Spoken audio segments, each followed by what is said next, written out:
How do we create sustainable development? By using innovation and then commercializing the innovation. Very, very key. All the conversations we are going to have today are going to be around these things. So what are we here to do today? Basically to have the right conversations on innovation. How do we as ecosystem partners come together to say the right things about innovation and also see to the implementation of these things? So we have the MDAs, the ministries, departments and agencies. There's Ministry of Communications, there's Digital Center, there's Ministry of Environment, Science, Technology and Innovation. There's Registrar General's Department, Food and Drugs Authority, Ghana Standards Authority, Office of the Registrar of Companies, EPA, Ghana Exports Promotion Authority, and other regulators. All these are MDAs in the government space who have something to do with innovation. And then our development partners from GIZ, MasterCard, Mashab, and the rest, academia, our colleagues from Legon and other institutions, the ecosystem players, the hubs, the startups, entrepreneurs, and innovators. These partners are going to help us discuss how we can build a culture of innovation to inspire the next generation of entrepreneurs in Ghana.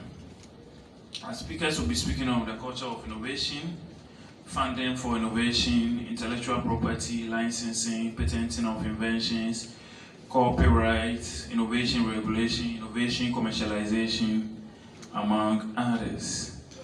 How do we fund innovation? How do we fund innovation? We will have a panel help us discuss that. GIZ, NEIP, MasterCard, Mashab, Ghana Chamber of Young Entrepreneurs. So the topic will be exploring investment opportunities, commercialization and funding models in Ghana. It is very, very expensive to invest in innovation. Those who invest in innovation are those who become successful, those who get the best prototypes, the best products on the market, and funding for innovation has a correlation with development. If you look at the World Intellectual Property Organization Innovation Index, the 2022 one, the top countries are China, South Korea, India. They've overtaken the North Americans and the Europeans. So the number of patents, the number of trademarks registered, the number of industrial design registers is what culminates into good products and services which they sell on the global market. So it is very, very important that we also start having these conversations, even though we are far behind. And if you look at the ranking, you hardly see any African countries in them. You hardly see any African country.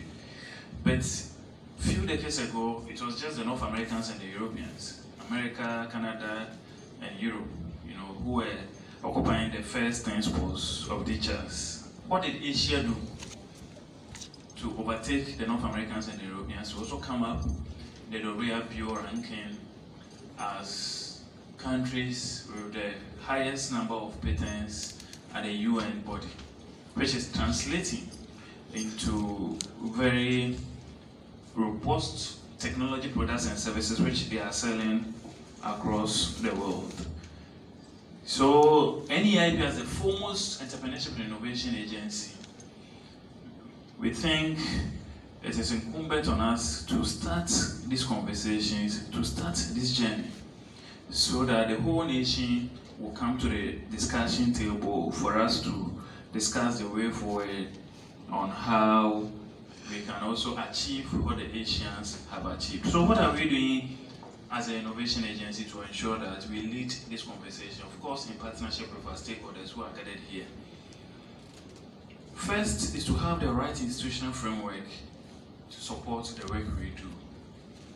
We have studied other ecosystems, the Israeli ecosystem, there is Israel Innovation Authority, which oversees innovation in Israel to support that ecosystem to ensure that they are churning out innovative startups, SMEs, products and services. If we go to South Africa, there's the South African Technology Innovation Agency, which is doing same in that ecosystem. Kenya has the Kenya National Innovation Agency, which is doing the same thing.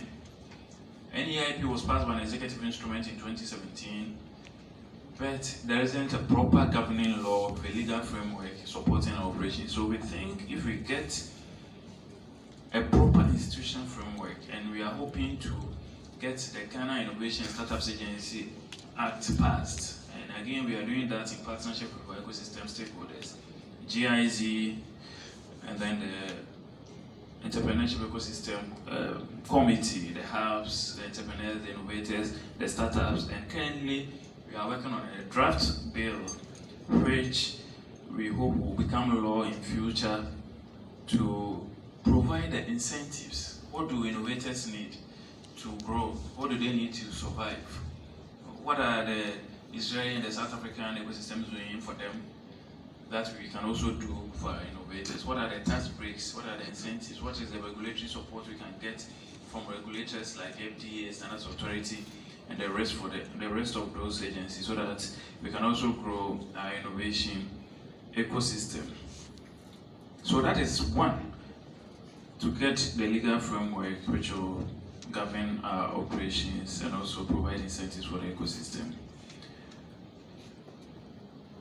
We are also devoting a lot of resources towards innovation going forward, because as I said earlier, it is an expensive enterprise, but it is rewarding. The South Koreans who set up research districts in the 70s, they are reaping the results today. The Samsung and all the LGs and the big electronic giants from South Korea, they didn't come by chance. It's because of the continuous innovation investment that they did. The Huawei's from China, it was the same. So going forward, NEIP will be focusing on innovation a lot and will be devoting a significant part of our resources into mentoring and coaching and helping young ones. That is why we've invited high school students, because that is where the mind is sharp most. That is where the innovation starts. A lot of them have good ideas. We see them on social media with exciting prototypes. Recently, a few Kobe girls, they had miniature aircrafts and all that. How do we help them to build on these solutions and to help commercialize going forward? To go a step further, partner with the Registry of Companies, Registrar General's Department, our Copyright Office, to ensure that they patent these inventions and innovations, so that our names and our ideas and our innovations also go into the register of the World Intellectual Property Organization. We'll also be doing a lot of scouting for innovation ideas through contests, challenges, competitions, in partnership with corporate institutions and foundations in the country. So very soon, we'll be adoring our National Innovation Challenge. So if you have any innovative idea, any innovative solution, right from ideation stage to prototype, we open the call, you apply, and then we will help you to build that innovative idea or product. We'll help you commercialize them, and if you have to help you with the registration in terms of patenting, licensing, copyright, and all those things, we'll help you to do that. And we have a special competition for high school students, similar to the National Science and Maths School. We are going to have the high school innovation contest, where every high school will come with one solution. It will be a national contest, and we'll select the best of these ideas and help you build your prototypes and see how we can help these schools take these ideas or solutions to market. There will also be innovation hackathons to solve specific industrial problems. We also embark on annual innovation, ideation, and creative thinking scouting in various districts across the country. There are a lot of talented youth across our country. So we will not just sit at NEIP and say because we'll be conducting competitions, that will be all. We also come to the communities to engage, scout, to find out what is being done at the community level in terms of innovation to ensure that all these ideas are harnessed and we provide support for them to become proper solutions which will help us solve various socio-economic problems in our country. So, three key things which the WIPO, the World Intellectual Property Organization, do: registration of patents, intellectual property, that is the licensing of innovation, the trademarks, registration where symbols or registered words from companies and products are registered, and then industrial design patenting, where a design patent from legal protection of unusual visual qualities of a manufactured item are also registered. I know there are a lot of new things which have been created in this country, but they are not in the WIPO database. They may be in Ghana. So going forward, we are going to collaborate a lot with the Registrar General's Department Office to ensure that our innovators also get their ideas and inventions registered. These are some stats from the WIPO. In 2021, China's IP office received 1.5 million patent applications. One country, 1.5 million patent applications. It was followed by US, Japan, and then the Republic of South Korea and the European Patent Office. The top 10 offices accounted for 91.6% of the world total in 2021. So just 10 countries occupy 91% out of the total patents registered across the country. It means the rest of the world are sleeping.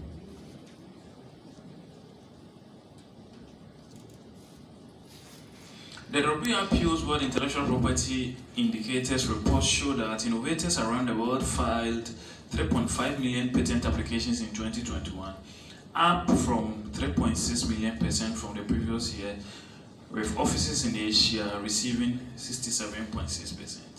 I'm intentionally reading this for us to know how well Asia is doing, even though they were behind a few decades ago. So, of all the patents which were filed, Asia alone, one continent, contributed to 67.6%. When we had independence, we were ahead of Malaysia, South Korea, and a lot of the Asian countries. We look at where they are today because of a deliberate effort to invest in some of these technology and innovation areas. Chinese giant Huawei remains the top filer with 7,689 patent publications. One company, Huawei alone, they filed 7,689 patent applications, ahead of South Korea's rival Samsung, which filed 4,378 in the year 2021. According to the World Economic Forum, thriving economies of Asia have seen substantial growth in their share of global patent filings over the past decade, up from 54% in 2021 to 67% in 2021. So the development of economies have a direct correlation or relationship with the number of patents, new ideas, inventions that they register. So that may be the answer to Ghana's underdevelopment. If we get good ideas and inventions which will solve our socio-economic problems and register them for the whole world to also buy these products and services for us to make money from it, it may be the answer to our import substitution program, our currency depreciation, and all the money and other economic problems that we have. So ladies and gentlemen, in concluding,